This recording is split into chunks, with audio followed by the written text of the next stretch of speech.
Hey everyone, Jay here.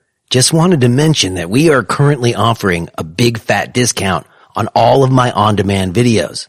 From now until the end of this month, you can get 50% off of the online version of my workshop, Gentle is the New Advanced, and my essential practice videos, where you can experience the sequence and approach that I utilize in my teaching. And the only way to get in on this deal right now is to be subscribed to my free email list. So if you are not already subscribed and you might be interested in my videos for yourself or someone else, now is the right moment to go to the homepage on my website, scroll down a bit, and get yourself on the free email list. All you need to do in order to make that happen is go to jbrownyoga.com.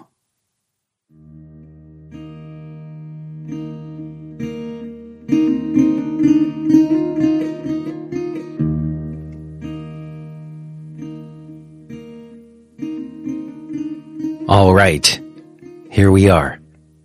This is Jay Brown Yoga Talks podcast. My name is Jay Brown. Welcome to anyone who may be new to the show today.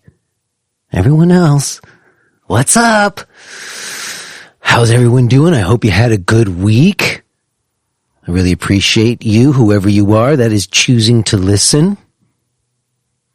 And I am curious about you, whoever you are, that is choosing to listen.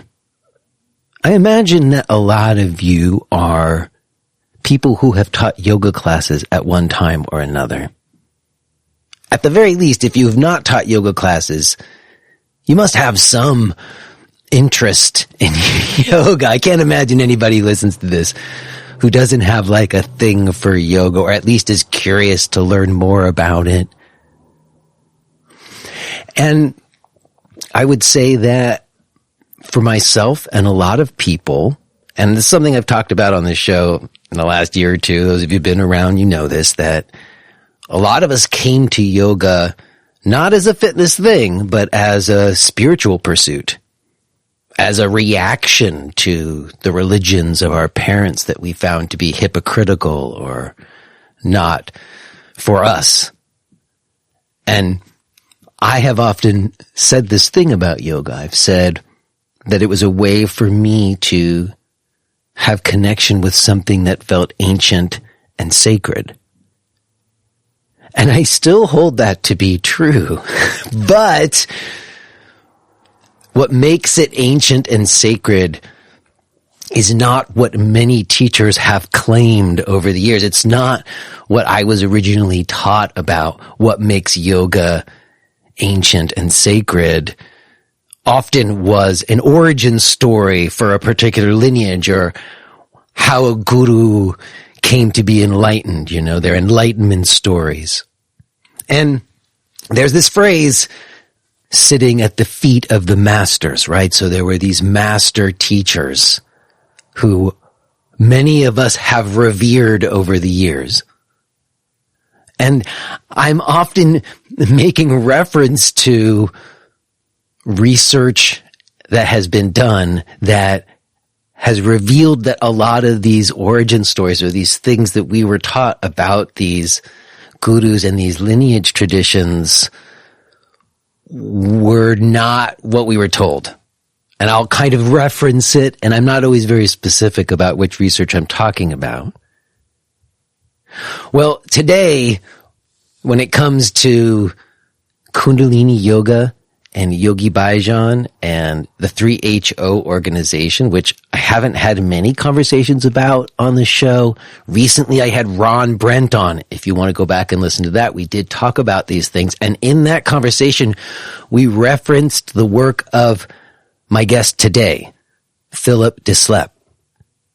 And I think that Philip is someone who has done research that all of us really need to pay some attention to. Even if you're not a Kundalini yoga person, which I don't identify myself as a Kundalini yoga practitioner, teacher. I've never claimed to any of that, but listening to the story of this and just processing it in terms of what I came to learn about Kundalini yoga and all the people I know who've been involved with Kundalini yoga over the years, I just feel that there's a lot of reckoning that I'm going through, that I think a lot of people are going through.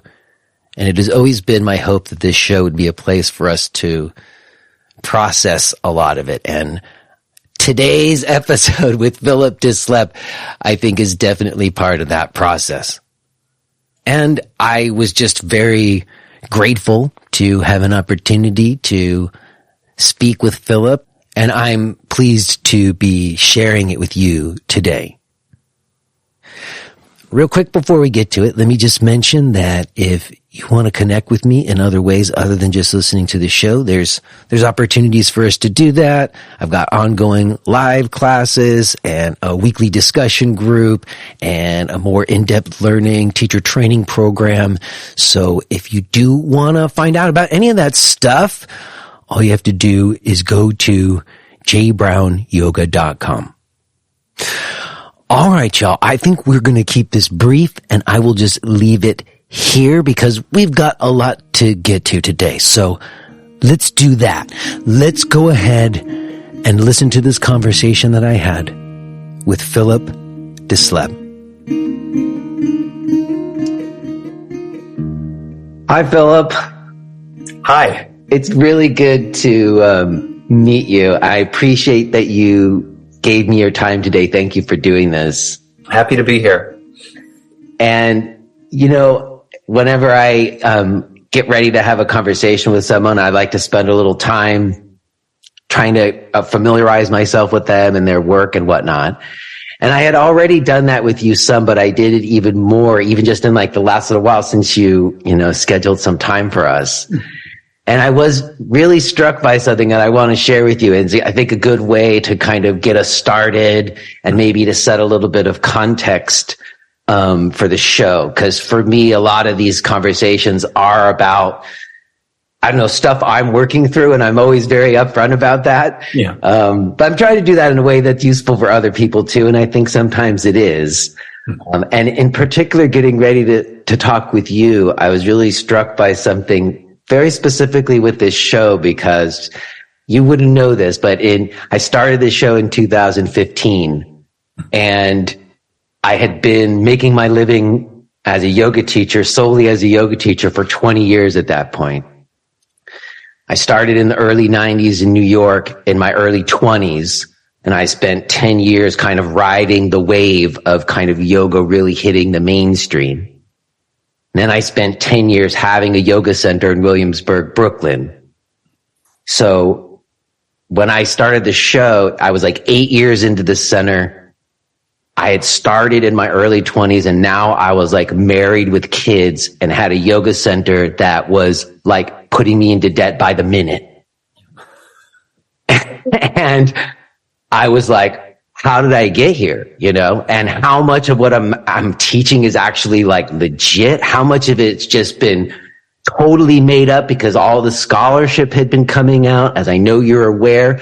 I remember your article in 2012, but if I recall, and you'll correct me if I'm wrong, that article was really more about like the origins of Kundalini yoga. It really didn't touch on the abuse. Is that right? It didn't. I like to make the comparison that you have to hit a certain age where you start getting excited about your own family genealogy. When you're in your teens and 20s, you're not going to fork over the money for an Ancestry.com subscription. That kind of curiosity of where do I come from? What brought me to this place? Who are my predecessors?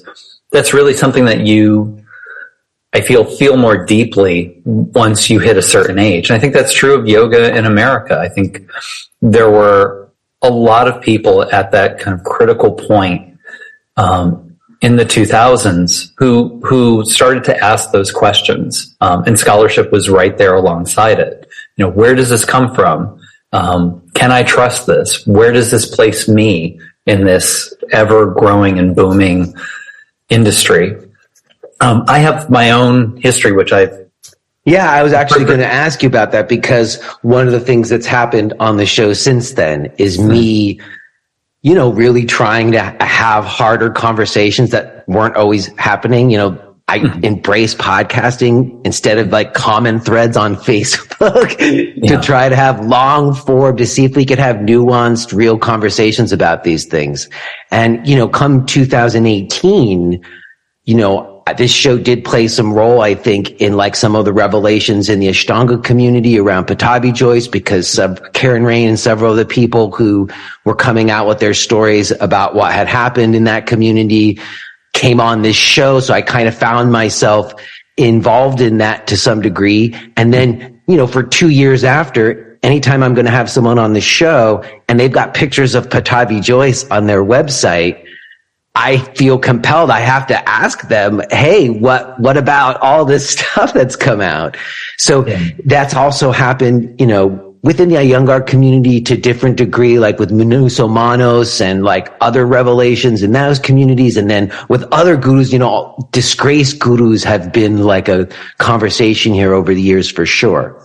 But I haven't ever really had much of a conversation around that when it comes to Kundalini yoga and Yogi Bhajan. And more recently, I think I mentioned in my email, I was kind of in a discussion group and hearing people talk about Kundalini yoga and realizing like, some of this stuff that you started writing about in 2012, some of those revelations didn't really come out till 2020, right before the pandemic. And I feel like they just kind of got lost or went under the radar a bunch. Would you say that that's true? Yeah. I mean, so my own process was I started doing Kundalini yoga my very first week as a college undergrad. I saw a flyer, free yoga class. And I thought, I'd like to try yoga. I've heard about this.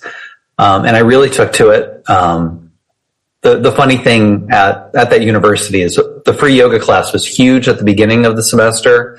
And then by the end of the semester, there was just like 5 or 7. Numbers whittled down. Yeah. And I mean, that's totally fine. That's, kind of what you do as an undergrad is you try out different things, you explore.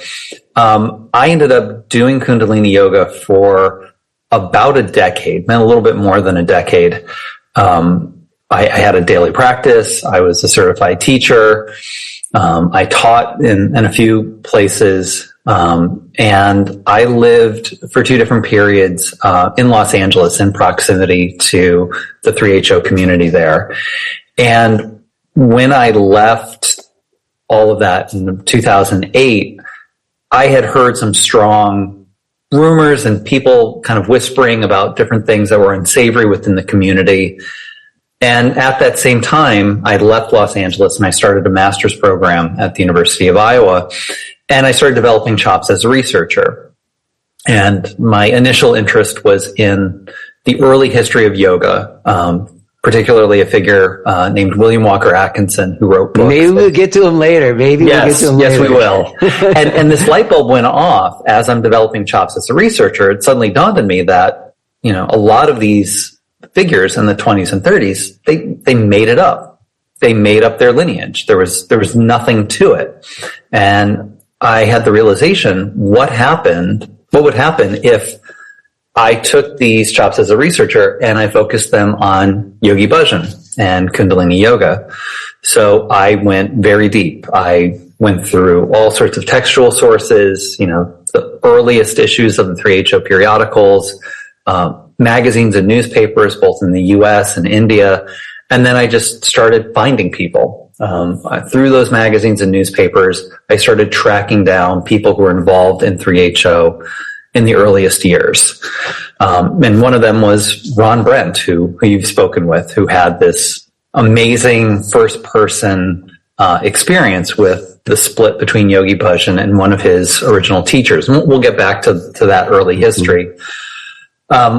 I also started hearing and getting evidence of a lot of other stuff involving Yogi Bhajan and 3HO. Sexual abuse, sexual assault, sexual misconduct, large-scale crime and fraud, drug smuggling, this whole kind of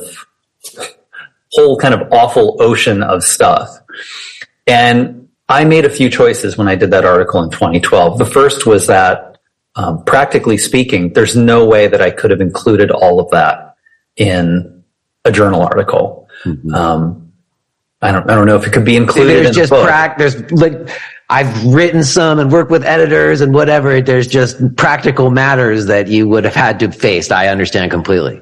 And then I also realized that if I wanted that article to be read by a large number of people outside of 3HO, people inside 3HO, I would have to stick to a specific topic, and I would have to be as accurate as possible. I would have to have as much documentation and backup as possible. And even though it's a word that has its own spin and usage in 3HO, I would have to be as neutral as possible. I'd have to just lay out the facts.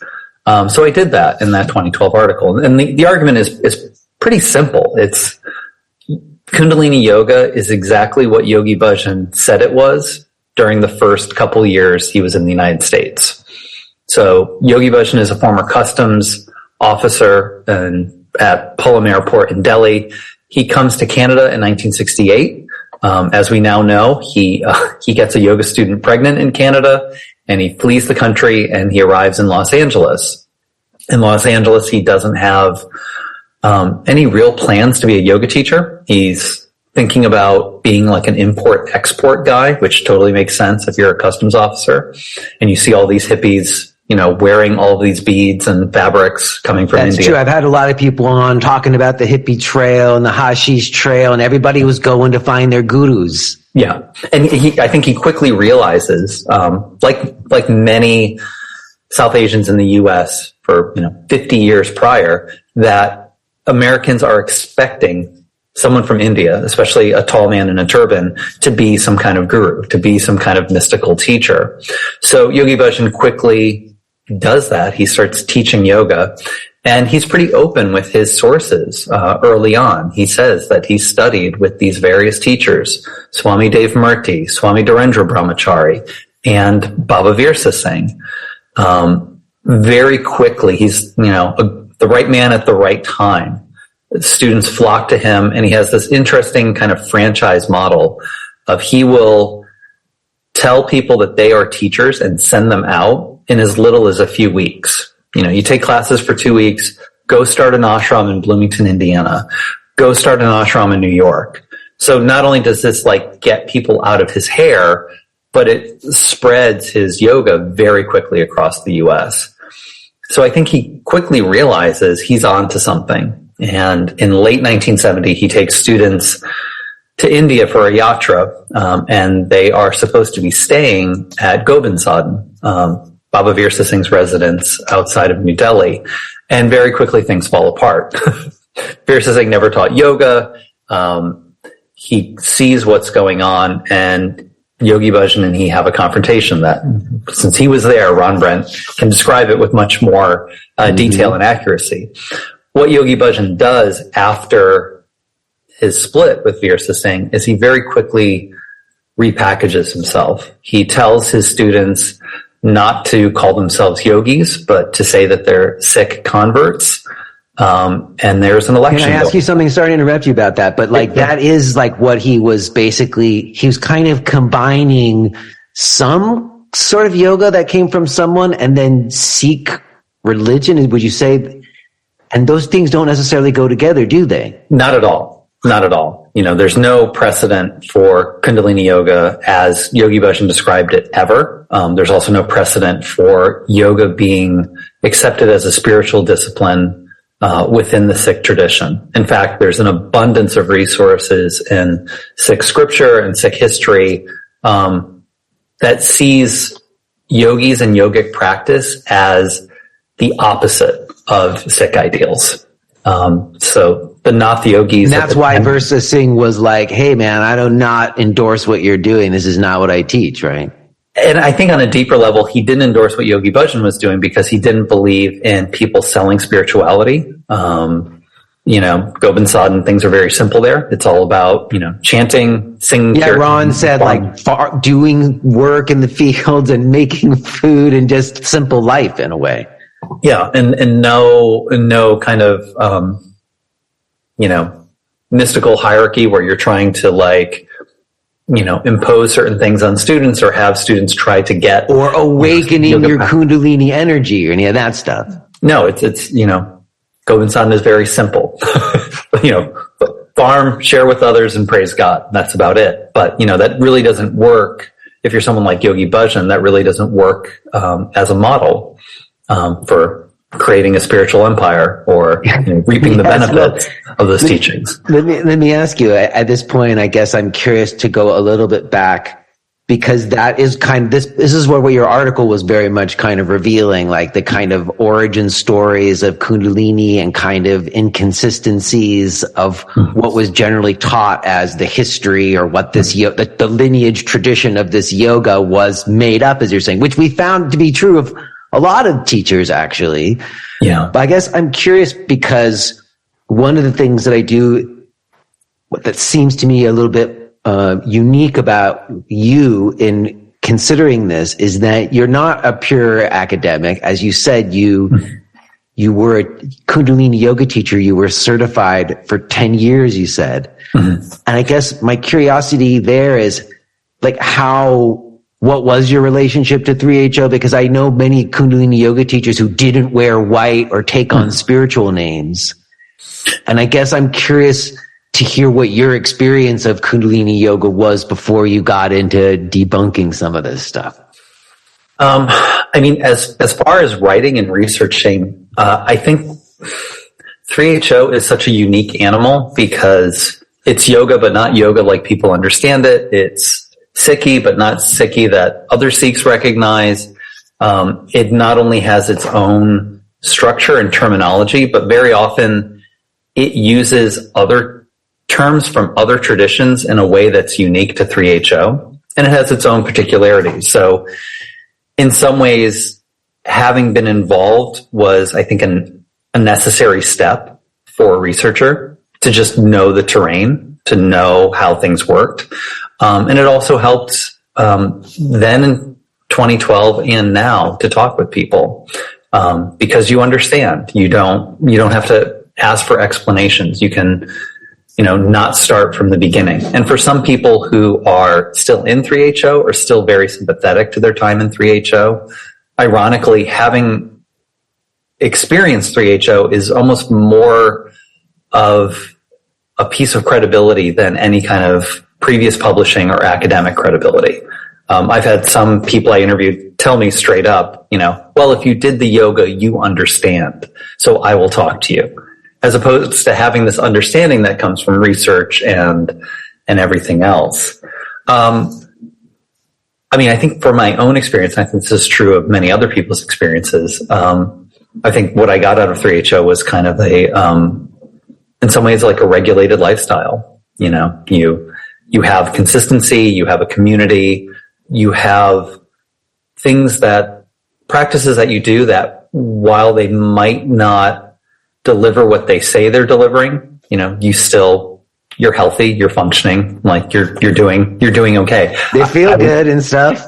Yeah. I think it's comparable to like people who are in a running club or people who, follow a particular diet, but unlike people who are jogging 4 miles a day and, eating a plant-based diet, I think yoga comes with all of this other baggage that those kind of simple lifestyle choices don't. There's something more demanding. There's something that kind of imposes on other aspects of your life. There's something that demands a kind of, deeper commitment, and less kind of critical thinking than other things would.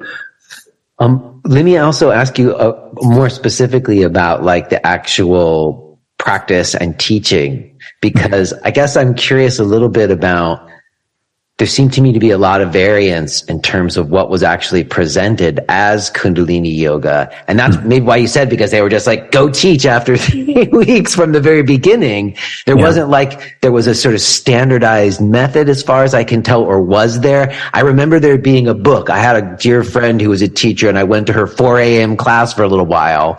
And there was a book, and I remember asking her like, well, how do you come up with what we're going to do today? And she was like, oh, I think of it as the Tao Te Ching, and I just flip open the book and we're going to do prosperity exercise number 43 today, which I thought was crazy and why I was never into it. Like, we're throwing a dart at the wall. So I guess, was it just her, or was Was there more of a method to the practice as you learned it?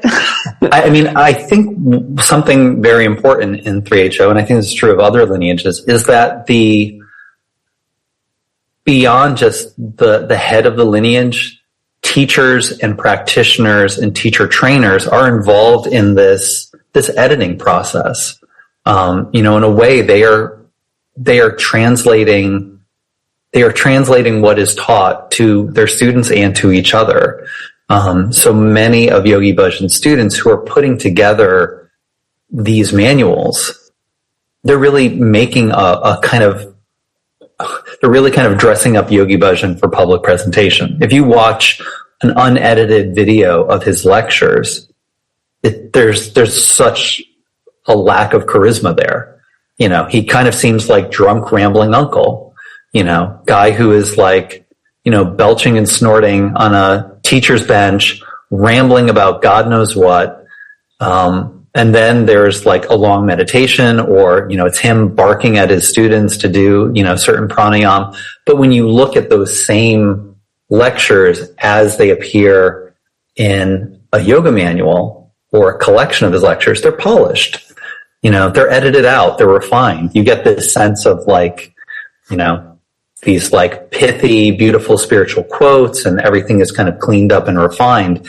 And I think that's a lot of what happens in 3HO, that there is a kind of refining process where people make sense of his teachings and what he does. He's, more than happy to go along with it.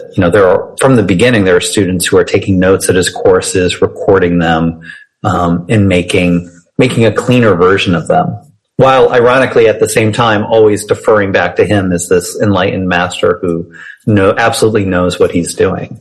I think that's true with Kundalini Yoga. And I think that's one of the things that makes Kundalini Yoga unique is that kind of unpredictability. Yogi Bhajan is giving lectures, once a week, several times a week for decades. So there is this massive hodgepodge of different exercises and kriyas and sets. And I think for some people that's very appealing. But you don't know what you're going to get. He never compiled or wrote the manual. That's all the work of his devotees.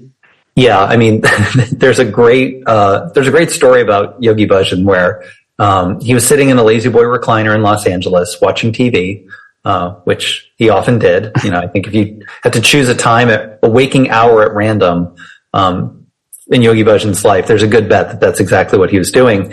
And he was watching a real estate infomercial.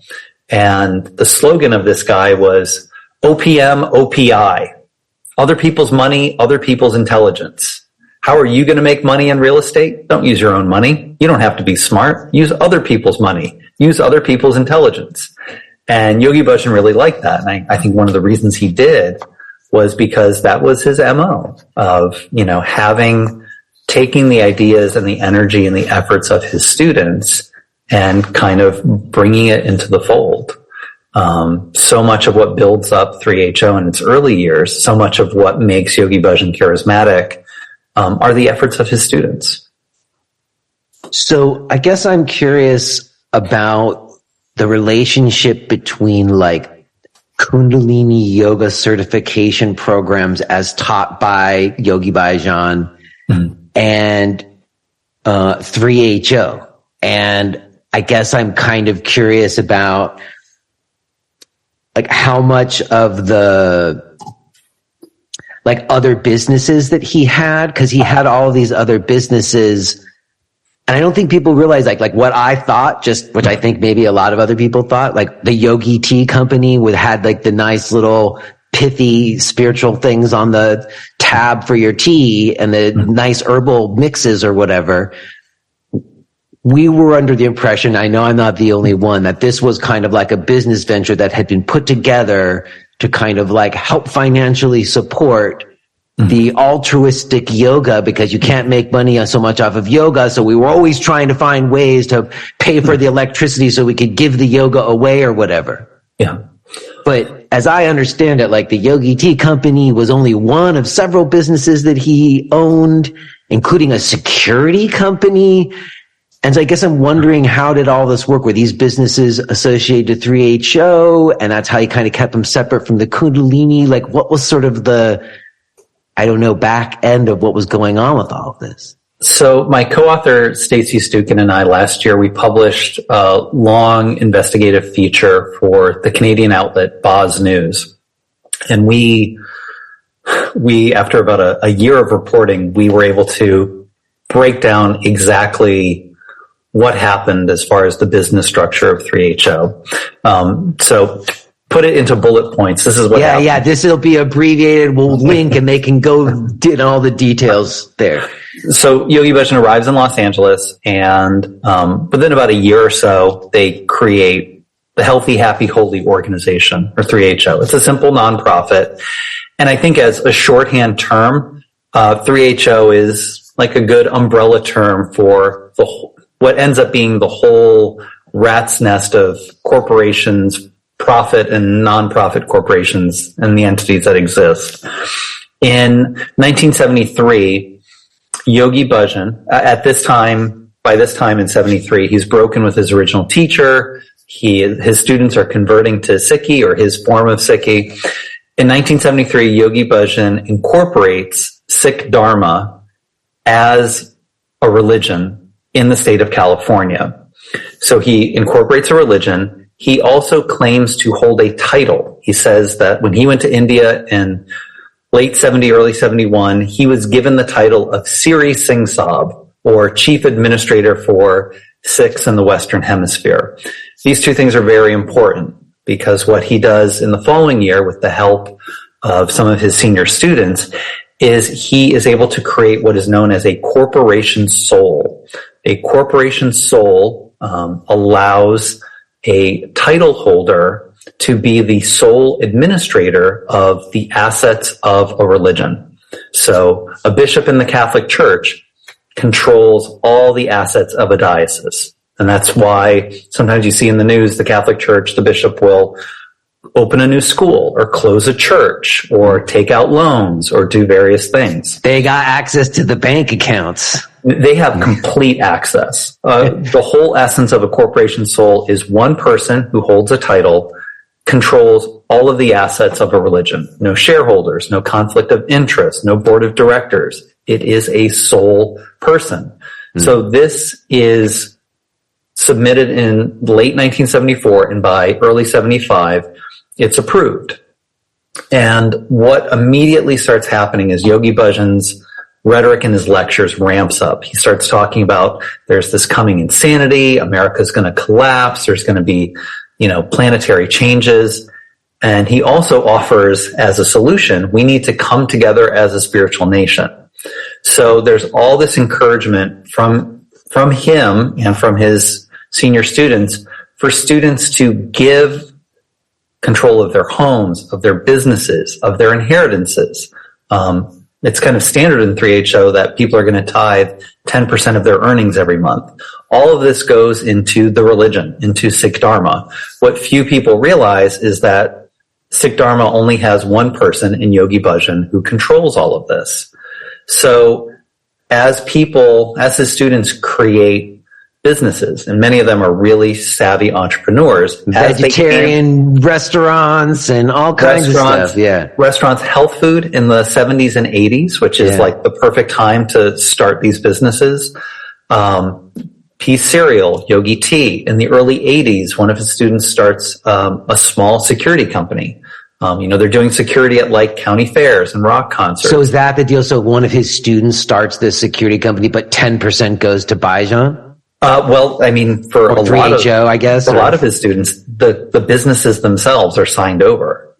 Businesses themselves so they start the businesses and then they give them over to him? Yeah. And the understanding is that, we are a spiritual nation. This is part of our future. Few people realize that these corporations, these entities, as one person described it to Stacey and myself, they become a series of semi-liquid bank accounts for Yogi Bhajan. By the 1990s, he is able to pull vast amounts of money to himself by licensing, consultant fees, For many of his female staff members, he's able to just give them jobs instead of using like weird slush funds of cash or, compelling other people to pay the bills. He can just give his secretaries jobs. So it really becomes a kind of corporatized empire with Yogi Bhajan at the helm and Yogi Bhajan reaping the benefits. And with great success, it seems to me, you've got celebrities and all kinds of people on the yoga side. And then the security company I saw, it's like he's meeting with George H.W. Bush and getting like major contracts. Is that right? I don't think people knew that this yoga guy was also doing this security company for politicians and stuff. Seems crazy. I mean, I like to think of 3HO as a platypus. A platypus has these distinct, separate characteristics, but they're all part of one entity. And I think that's a great, simple description of 3HO. Mm-hmm. It has this yoga new age side to it. It has this supposedly religious Sikh side to it. It has this corporate business side to it. And it's all part of one entity, and it all kind of works together. I wrote a piece for an online magazine, Sacred Matters, where I talked about the model of money laundering to understand 3HO. That, when you have a money laundering operation, you usually have a front business. This business that seems legitimate, but it allows you to launder money, to bring in money, to, claim expenses. And I think that's very true of 3HO. I don't think you can separate those different aspects. The idea of the yoga being this healthy thing that gets people off drugs, that helps the image of some of the health food businesses. And in a way, it also provides cover for the major international drug smuggling operation that was, being run by one of Yogi Bhajan's lieutenants in the 80s.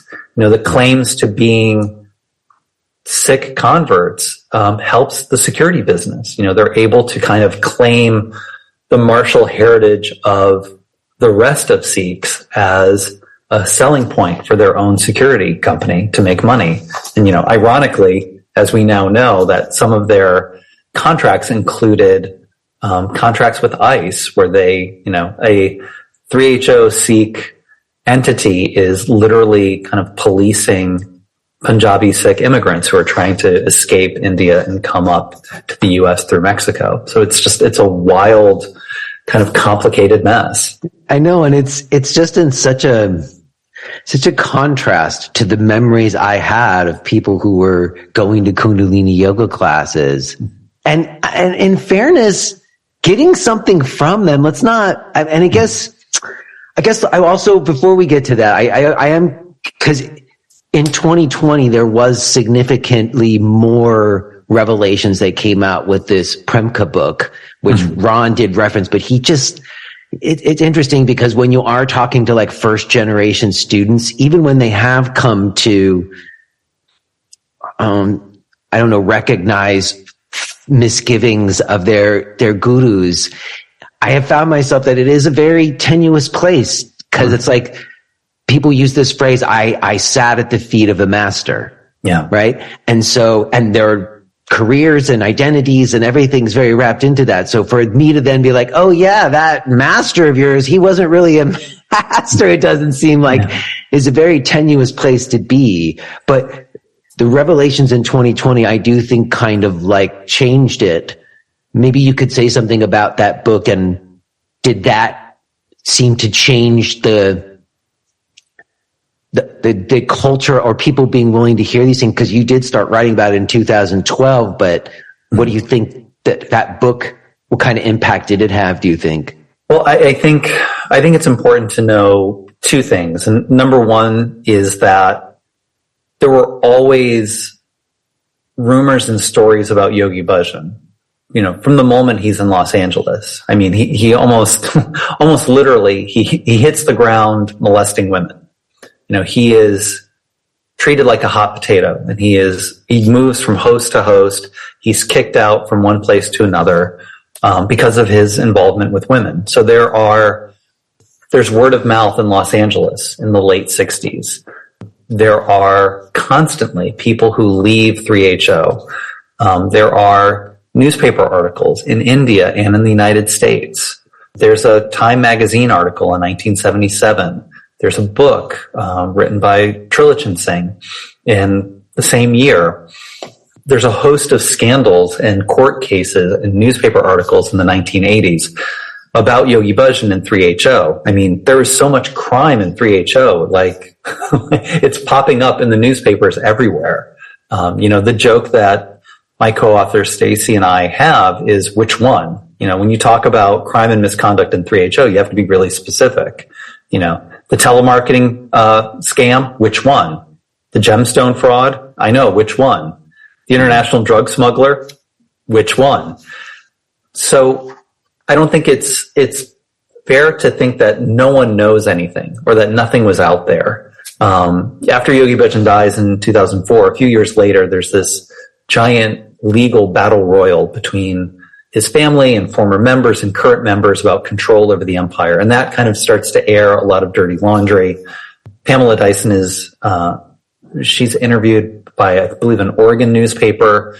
I think maybe even a full decade before her memoir comes out, where she talks about having a sexual relationship with Yogi Bhajan. So these things are out there. And there's a vibrant online community of message boards and forums starting in the late 90s where people are, through screen names, they're talking about what had happened, all the various abuses within 3HO. So this is out there. I think more kind of foundationally, there's the Me Too movement that precedes 2020 by several years. And then there's, the parallel Me Too movement in the yoga world where there are enough disgraced teachers and gurus for there to be a kind of sea change where I think we saw that through the 2010s is the balance shifted from, an initial denying, how could this happen? I can't believe this would happen. This is unbelievable, to people finally starting to defer to believing survivors and believing women, and believing. And in some ways, I think it's kind of the hardest niche for abuse claims, believing that spiritual teachers could be predators in a way that is completely antithetical to who they claim to be and what they claim to do. So when Pamela's memoir comes out in 2020, I think a lot of people were primed to be ready to tell their stories. I know from people who were born and raised in 3HO that there was also going on at the same time, there were second generation members who started to open up about the abuse they experienced in 3HO boarding schools and 3HO communities. So I think it was a lot more than just a memoir. I think there was also the pandemic. A lot of people were at home. They were able to be online and share stories with each other. And a lot of other people came forward with their own stories of abuse and grooming. And so, I think it was a lot of people that kind of burst the dam open. And kind of ironically, when you go back and you reread the memoir isn't exactly a Me Too memoir. It's not a revelation of abuse. The abuse is in there. Well, the abuse is in there, but not to the level. It essentially reads like a failed romance. The God man who disappointed. But there's no real mention of the systemic abuse that's happening in 3HO. Not just the sexual relationships that Yogi Bhajan has with other staff members, but the grooming of underage girls, the abuse of those staff members, the abuse of hundreds. We know now there was systemic abuse within 3HO boarding schools. Hundreds and hundreds of then children have come forward to file claims as part of 3HO's reparations program. So it's massive. I guess I'm curious then. I know I mentioned earlier that I sort of had some role or witness to a lot of reckoning that had to happen in the Ashtanga community after those revelations, where people did kind of come out and make statements and take the pictures down, and some teachers, distance themselves from certain aspects and still teach certain aspects. And I guess I'm wondering, has there been similar reckonings over the last few years with 3HO, or have like the pandemic and post-pandemic conditions offered some kind of cover for that? I guess I wonder if I don't know, is it out there in the yoga centers that this has happened, or are people still revering him as they always were? I think there's a small core of double downers, people who heard the allegations and not only refused to believe them, but kind of stuck by Yogi Bhajan or the memory of Yogi Bhajan even more. So about 6 months after Pamela Dyson's memoir comes out, my co-author Stacey Stukin, she wrote an investigative feature for Los Angeles Magazine that I think was the first time ever that in writing you had all the dots connected, how the businesses and the yoga and the schools were all connected to the abuse. And she had several survivors who went on record to talk about what happened to them. Around the same time, 3HO commissioned a third-party investigation, and its findings were released about a month after Stacey's article came out. That third-party report, in many ways, is a mess because they gave a lot of equal time to defenders of Yogi Bhajan. And in a way that's kind of very horrific as a kind of trauma-informed measure of accountability, but it's fascinating as a document because you get to see the perspective of these true believers who say, Yogi Bhajan couldn't have done any of this. He was the master. He could read people's auras. These women are making it up. And if they're not making it up, he was working at an energetic level that they couldn't comprehend. Mm-hmm. But I think the general response within the Kundalini yoga community, and certainly among Kundalini yoga teachers and 3HO itself, has been a very kind of limited, almost like corporate response. There's apologies, there's, listening circles, there's, studios will take a portrait down, they'll change the name of something. Branding, like a lot of different, like it happened, Sharat Yoga, it became Sharat Yoga, like people rebranded stuff. It seemed like 3HO did some of that too, maybe, right? Yeah, they did some kind of apologies. They did a few apologies. They did a lot of woke washing. You put people of color and social justice concerns, at the forefront of your social media. 3HO also tried to heighten a lot of medical studies about Kundalini yoga. So it's deferring to everything else. It's about your experience. It's about medical benefits. We're progressive. But there's really hasn't been any kind of reckoning with what actually happened. And I think few people are asking like the deeper questions of like, where did this come from? How did all of this abuse happen? Well, that's what I guess what I, for a second, if I could just try to put on, like I'm trying to put on the hat of the people who are going to listen to this and have issues with what we might be saying. Cause there's all kinds of people listen to the show and I get emails, so if I were to try to put that hat on, actually, not even that hat, just generally speaking, and I think this is true not just for Kundalini yoga, but a lot of these teacher traditions that came from these teachers that came over in the 60s and 70s or whenever they came, is that a lot of people really did have very positive experiences. Like myself, I have definitely been helped through yoga practice.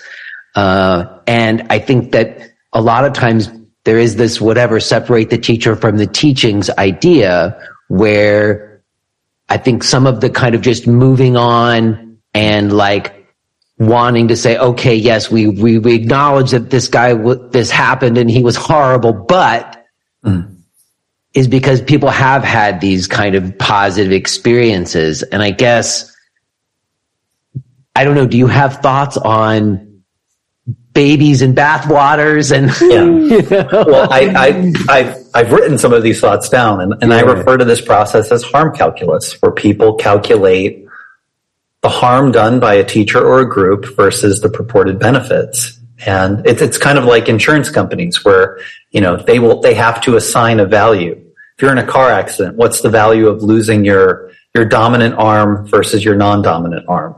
What is the value that we place on, being able to walk?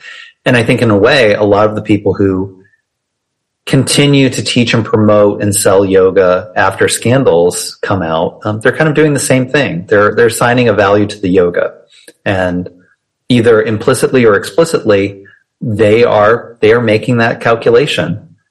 Yes, this teacher raped several dozen women and, you know, stole the inheritances from several people and did all this stuff.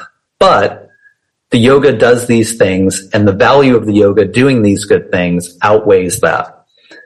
It seems like a very harsh way to put it, but I think those are very much the calculations that people are doing. Because as we've seen over the last few years, so many Kundalini yoga teachers have come back to the fold. People who have wrung their hands, who have said, I believe women, I stand by the victims, they've cried their tears on their Instagram stories. They're back. They're back teaching at 3HO events. They are back doing teacher training programs. And I think it for many people, all it took was, you know, a mea culpa, an apology, a rebranding, take the picture down, and that's enough. I think the more difficult thing, and I think perhaps the more valuable thing is, you know, to do that kind of deep inspection of, you know, how did this happen? What is it about the yoga? What is it about the system and the structure of 3HO that facilitated so much abuse? You would do that in a corporate structure. You know, if you had a workplace where something similar happened, you would have that kind of reckoning. But it seems like the wellness world and the yoga world is very immune to that kind of introspection. Well, I think that that's true to a large degree. I guess some of what you're saying is very specific, though, to someone who's like identifying as, I'm a Kundalini yoga teacher. Yeah. And I guess where I still have questions is that there's plenty of people who don't identify as Kundalini yoga teachers, but still use Kundalini yoga exercises. And, you know, something like Bhastrika or Kapalabhati breathing certainly are found in lots of different traditions. If you are hearing this message, then you're listening to the free version of Jay Brown Yoga Talks. To hear the rest of our conversation, please subscribe to Podcast Premium at jbrownyoga.com/premium.